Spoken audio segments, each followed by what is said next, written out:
2026 சட்டமன்ற தேர்தல் வரும்போது நம்ம ஸ்ரீமுஷ்ண மக்கள்கிட்ட யார் முதலமைச்சரா வந்தா இருக்குன்னு கேட்டு தெரிஞ்சுக்கலாம். வாங்க வீடியோக்குள்ள போலாம். முதலமைச்சரா யார் வந்தா நல்லா இருக்கும்? ஆட்சிக்கு எடப்பாடி யாரா? ரெட்டலை வந்தா நல்லா இருக்கும். ரெட்டலை யாராவது ஒரு நல்லவங்க வந்தா நல்லது, நாட்டுக்கு நல்லது. எனக்கு எடப்பாடி வந்தா நல்லா இருக்கும். யார் முதலமைச்சரா நல்லா இருக்கு? டிவிக்கே தான். டிஎம்கே தான் வருமா?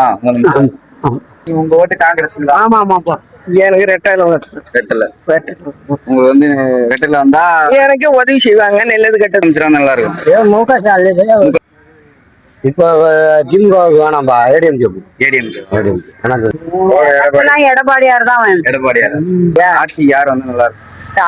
ஸ்டாலின். யார் ஆட்சி வந்தா நல்லா இருக்கும்? அதாவது சட்டம் ஒழுங்கு எல்லாமே வந்து சீரா இருக்கணும். இப்ப பாத்தீங்கன்னாக்கா முக்கால்வாசி நடக்கிறதுலாம் வந்து எல்லாமே ஒரே பாலியல் வன்கொடுமை, திருட்டு, கொலை, கற்பழிப்பு இதுதான் நடந்துட்டு இருக்கு. இதுக்கு எல்லாத்துக்கும் ஒரு முடிவு கட்டுற மாதிரி ஒரு அரசியல் வரணும். அதுக்கு ஒரு நல்ல தலைவர் வரணும், அவ்வளவுதான். நீங்க யாருக்கு போட்டு போடுவீங்க? நான் இந்த ஜெயலலிதா யாருக்கு நிக்கிறாங்களோ அவங்களுக்கு தான் போடுவோம். ஜெயலலிதாவா? நான் ஓட்டு ரெட்டலைக்கு போடுவான். ரெட்டலைக்கு போடுவீங்களா?